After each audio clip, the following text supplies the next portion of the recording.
Berikut adalah garis panduan bagi murid SK Permatang Tok Mahat.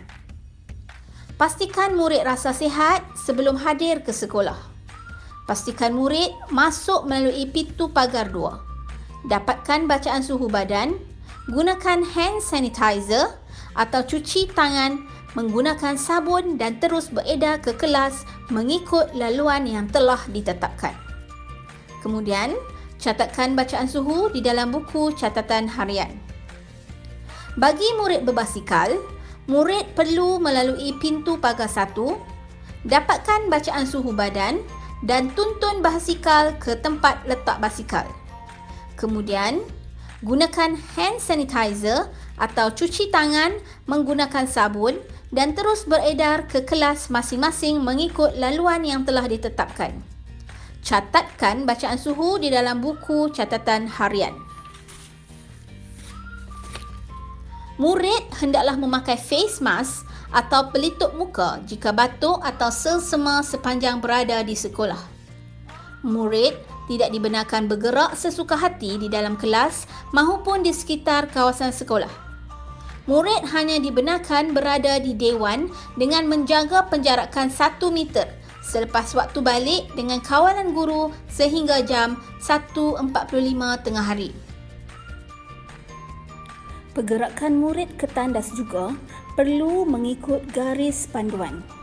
Murid mengambil pas di luar tandas, masuk ke dalam tandas dan sangkut pas di luar pintu tandas. Selesai menggunakan tandas, sangkut semula pas di luar tandas. Jika murid menggunakan sinki, pastikan berdiri di dalam petak yang disediakan. Gunakan sabun untuk mencuci tangan. Murid-murid hanya dibenarkan makan di dalam kelas sepanjang tempoh PKPP berlangsung. Murid digalakkan membawa bekalan makanan dan minuman sendiri dari rumah. Walau bagaimanapun, murid boleh menempah makanan yang berbungkus daripada kantin setiap awal pagi. Makanan akan diedarkan ke kelas masa waktu rehat. Murid dikehendaki melakukan sanitasi meja dan kerusi menggunakan sapu tangan atau kain pengelap yang dibawa sendiri dari rumah. Aktiviti sanitasi ini dilakukan 2 kali sehari, iaitu selepas waktu rehat dan sebelum balik.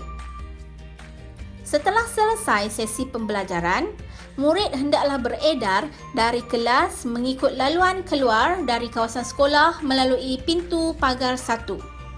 Murid hanya dibenarkan berada di Dewan Seri Gemilang sementara menunggu diambil oleh ibu bapa penjaga dengan penjarakan 1 meter.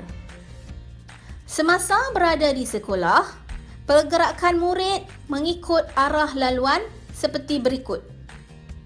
Murid bergerak masuk ke kelas mengikut tanda anak panah berwarna hijau yang disediakan.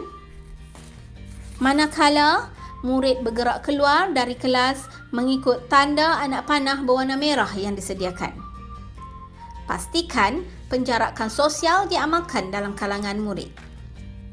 Murid yang dikenal pasti mempunyai suhu badan 37.5 darjah Celsius dan ke atas ditempatkan di bilik isolasi sementara menunggu guru bertugas menghubungi waris. Tiada aktiviti co-curriculum dilaksanakan secara bersemuka. Begitu juga bagi kegiatan praktikal bagi mata pelajaran pendidikan jasmani.